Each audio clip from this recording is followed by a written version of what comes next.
ही नहीं तो फिर बाबा बन जाओ। कहो गुरु जी। हाँ, बोलिए भक्त वत्सल भगवान की। बोलिए बाबा ने कहा गिरजा, भगवान ने तुम्हारे गुरु जी का विवाह नहीं होने दिया, तभी तुम्हारे गुरु जी गुस्सा हो गए।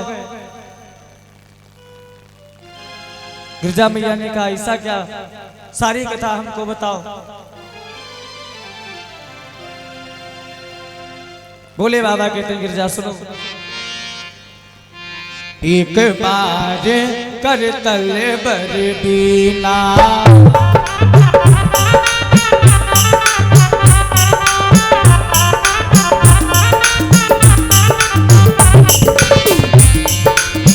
एक बार कर तल बर बीना,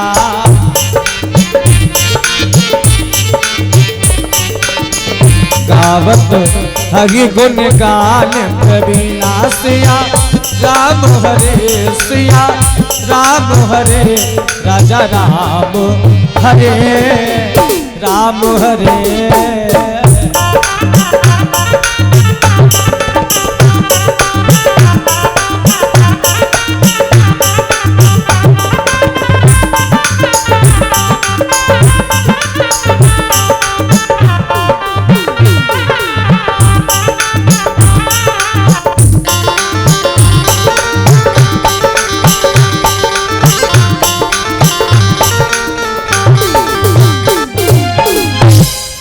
इसी बीच में हमारे दादा श्री विवेक मिश्रा जी के द्वारा 101 मुद्राओं का दान हुआ है। मंगल कामना है, भागवत भगवान सदा भंडार भरते रहे, जीवन मंगल में बना रहे।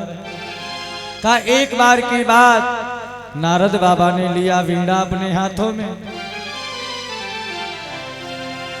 और वीणा को लेकर के चले हैं कहां, पृथ्वी की तरफ, भूमंडल की तरफ चल दिए नारद बाबा।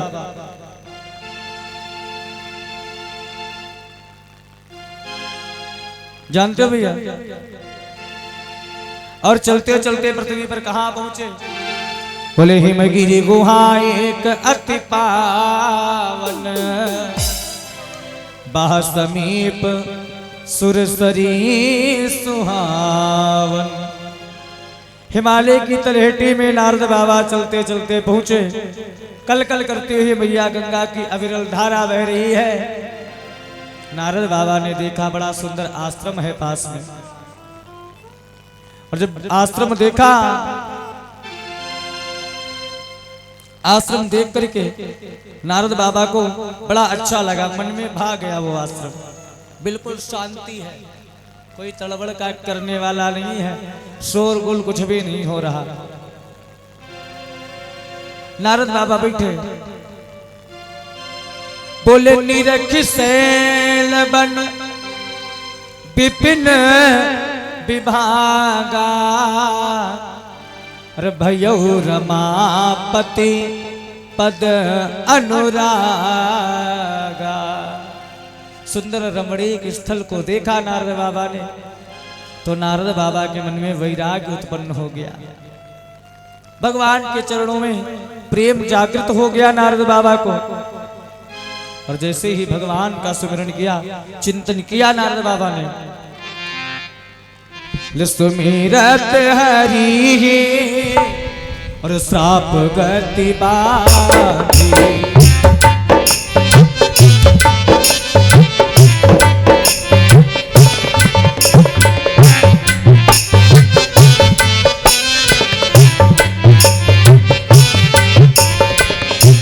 सुमिरत हरि श्राप गति बाधी,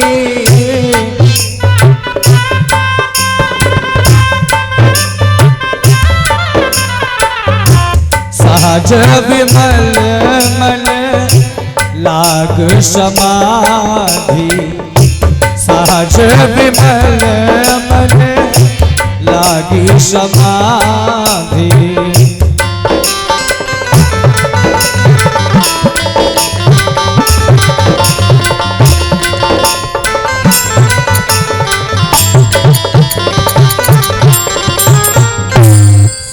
बोले सुमिरत हरि साप गति बाधी, अरे सहज विमल मन लाग समाधि।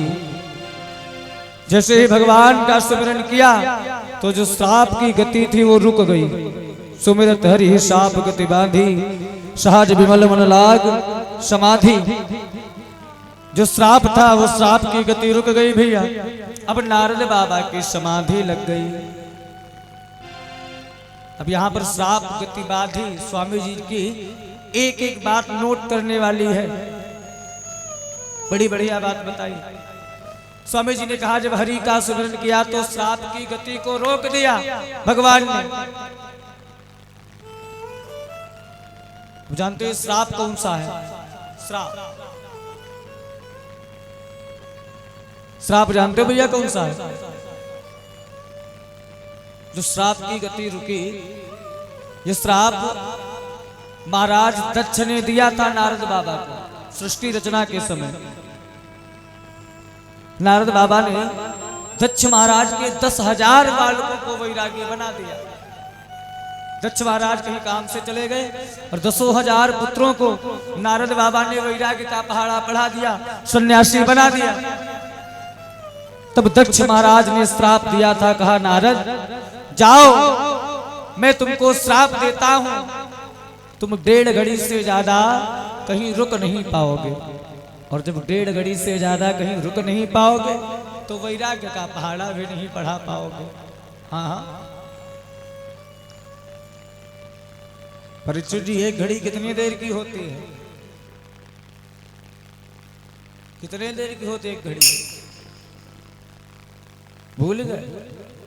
पिछले साल कथा में हमने कई बार बताया होगा, है ना? याद रखा कर। परिचितान तुमका याद है? नहीं मालूम? हम तो बताइए करीब, हम तो ठेका लिए बैठे हैं ना। हाँ 1 घड़ी होती है 24 मिनट की, 24 मिनट की।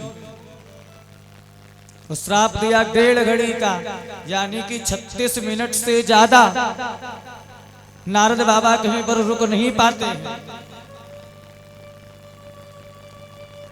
और नारद जानते हो, बोले नराह नाम समूहा खंडित सह नारदा। जो एक समूह को बनाने और बिगाड़ने का काम करते हैं उनको ही कहते हैं नारद।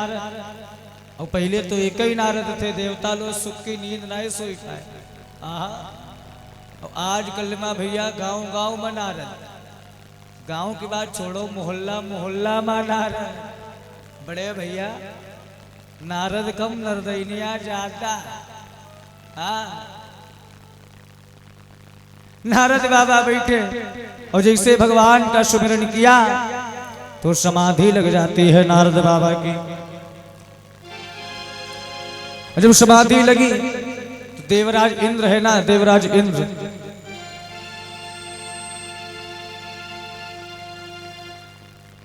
देवराज इंद्र डर गए।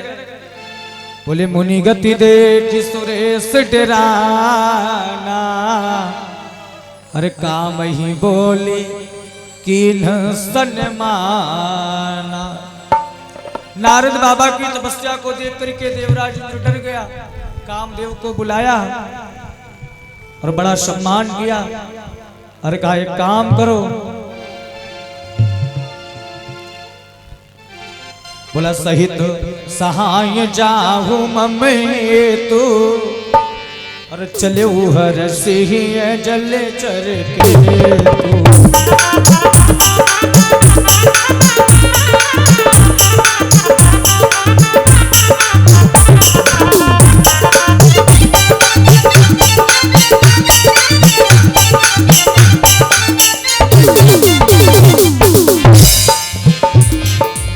सहित सहाय जाहू ममहे तो।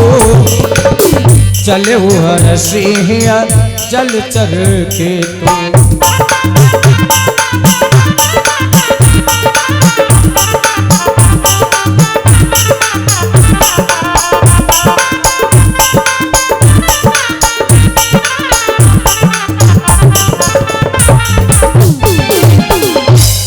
बोला सहित सहाय जाहू मम हेतु। देवराज इंद्र डर गए, कामदेव को बुलाया, बड़ा सम्मान किया कामदेव का, और कामदेव से कहा तुम चले जाओ और जाकर के नारद की तपस्या को भंग कर दीजिए, तपस्या तोड़ दो, जाकर उनकी समाधि तोड़ दो। भोले बाबा कहते गिर जा, इंद्र का वही हाल है। इंद्र देवताओं का राजा जरूर है, लेकिन सुख हाड़ ले भाग सठ, स्वान निरखी मृगराज, छीन ले जनी जान जइए, तिमी सुरपति न लाज।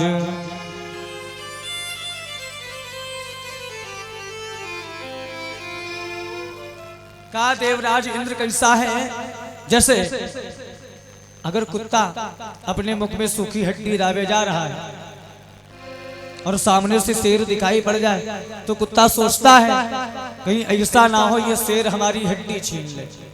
वही हाल है देवराज इंद्र का।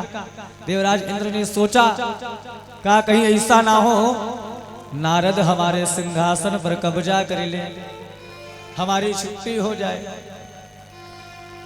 कामदेव को भेजा, कामदेव जाकर के पहुंचा। स्वामी जी लिखते हैं तही आश्रम ही मदन जब गए, निज माया बसंत निरमय। कामदेव जाकर के जब उस आश्रम में पहुंचा भैया, उसने अपनी माया से सुंदर मौसम का निर्माण कर दिया। बड़ा बढ़िया मौसम है, बड़ा सुंदर मौसम है। अप्सराएं नाच रही हैं,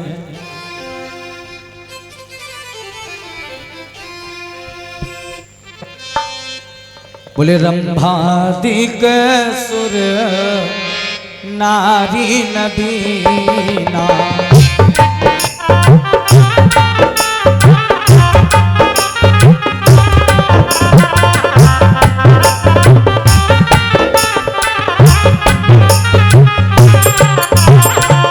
रंभादिक सुर नारी नवीना, सकल असम सर कला प्रवीणा, सकल असम सर कला प्रवीणा।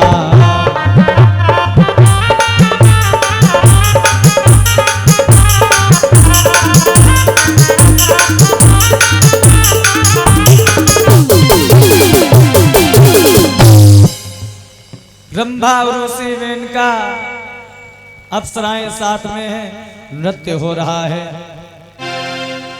गंधर्व बाजे बजा रहे हैं भैया, परियां नाच रही है, लेकिन नारद बाबा के ऊपर कोई असर नहीं हो रहा। बोले काम कला कछ मुनिहीन व्यापी, निज भय डरेऊ मनोभव पापी। काम कला का कोई असर नहीं हुआ नारद बाबा के ऊपर। वो कामदेव डर गया, कामदेव डर गया, चरणों में मस्तक रख दिया, कहा बाबा क्षमा कर दीजिए, हमसे बहुत बड़ी भूल हो गई। जब कामदेव ने चरणों में सर रखा तो नारद बाबा ने नेत्र खोले, कहा कैसे आए, क्या बात है, क्या कारण है। कामदेव ने सारी बात बताई। नारद बाबा ने कहा ठीक है जाओ, कोई बात नहीं, हमने माफ कर दिया तुमको। भाई कामदेव तो चला गया, अब नारद बाबा को अभिमान हो गया, अभिमान कि हमने कामदेव को जीत लिया है। स्वामी जी लिखते हैं बोले तब नारद गवने शिव पाई,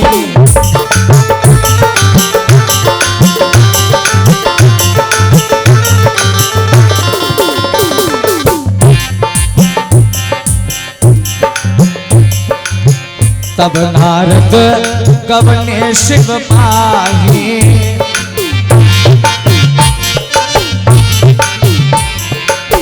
जिता काम अहमिति मन माही।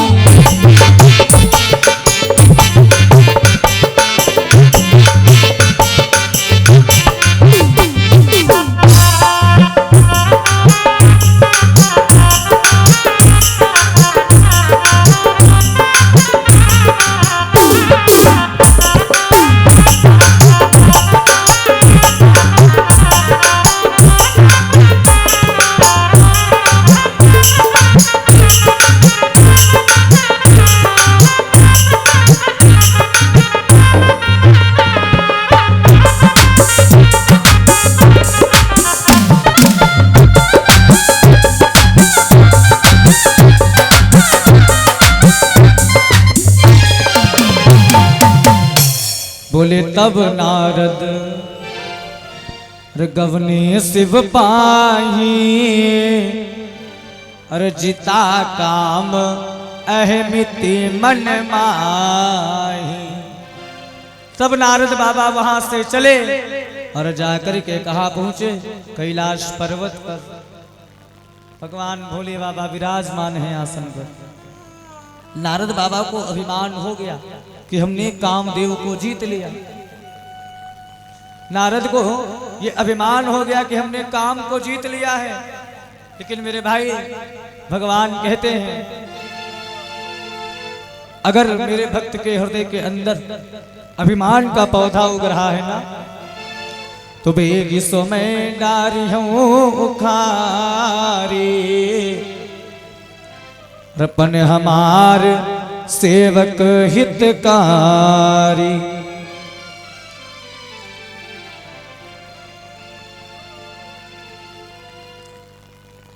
नारद बाबा के अंदर अभिमान है कि हमने कामदेव को जीत लिया। जाते जाते पहुंचे देवराज इंद्र के दरबार में, अपनी सारी कथा सुनाई डाली। लोगों को बड़ा आश्चर्य हुआ। नारद जी की बड़ा बड़ाई करी और भगवान की माया को सिरनाया। कहा अब भाई कैसे क्या होगा।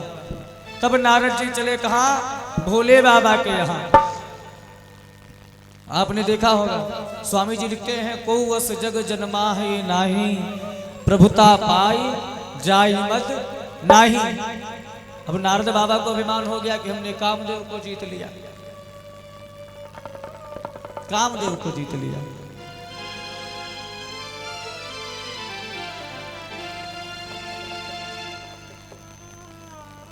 जाते जाते नारद बाबा ने भगवान भोलेनाथ को प्रणाम किया, दोनों हाथ जोड़ करके।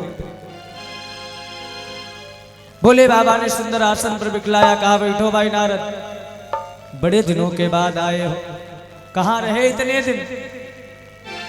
और जैसे कहा कहां रहे इतने दिन, नारद बाबा ने अपनी कथा शुरू कर दी।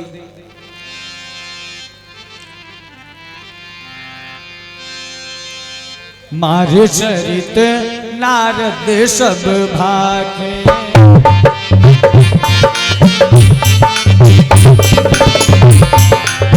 मारे चरित शंकर ही सुनाए।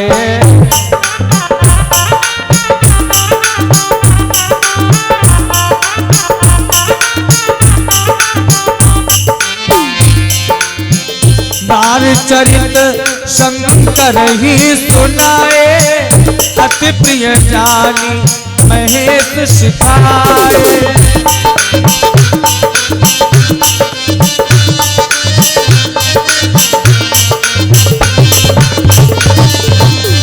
बार बार बिन वो मुनि कोई, बार बार बिन वो मुनि कोई, जिम यह कथा सुनायहु मोहि। जनी हरि सुनायहु कबहु,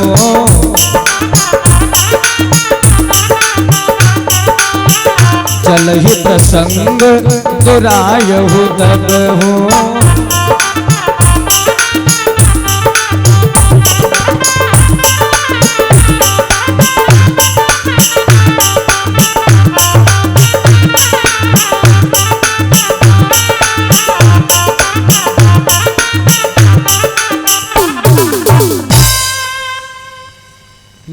बाबा ने सारी कथा सुनाई। बोले मार चरित शंकर ही सुनाए और अति प्रिय जानी महेश सिखाए। सारी कथा कह सुनाई।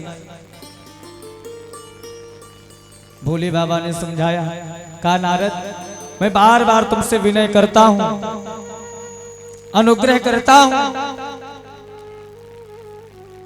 जो ये कथा तुमने हमको सुनाई है ना, ये भूल करके भी कभी नारायण भगवान को मत सुनाना। अगर कहीं से प्रसंग भी चालू हो जाता है तब भी इस बात को दबा देना। बार बार समझाया लेकिन नारद जी के बात समझ में नहीं पड़ी। स्वामी जी लिखते हैं, बोले शंभु दीन उपदेश हित नहीं नारद ही सुहान। भरद्वाज कौतुक सुनहु हरि इच्छा बलवान। भोले बाबा ने नारद जी को बड़ा बढ़िया उपदेश दिया, लेकिन नारद बाबा को समझ नहीं आया। याज्ञवल्क्य महाराज कहते हैं, भरद्वाज जो भगवान की लीला है होकर के वही रहेगा। राम कीन और चाहि सोई होई, करे अन्यथा अस नहीं कोई। कहा जो राम जी चाहेंगे वही होता है, अन्यथा कोई कितना भी प्रयास कर ले कुछ भी होने वाला नहीं है।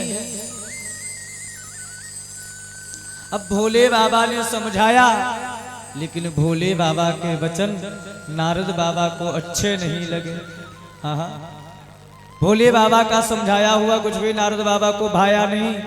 पहुंच गए ब्रह्मा जी के यहाँ।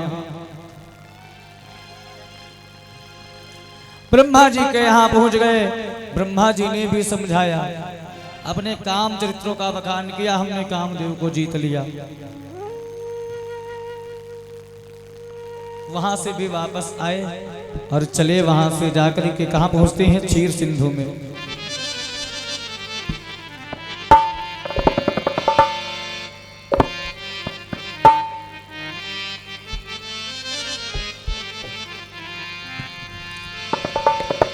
बोले क्षीर सिंधु गवने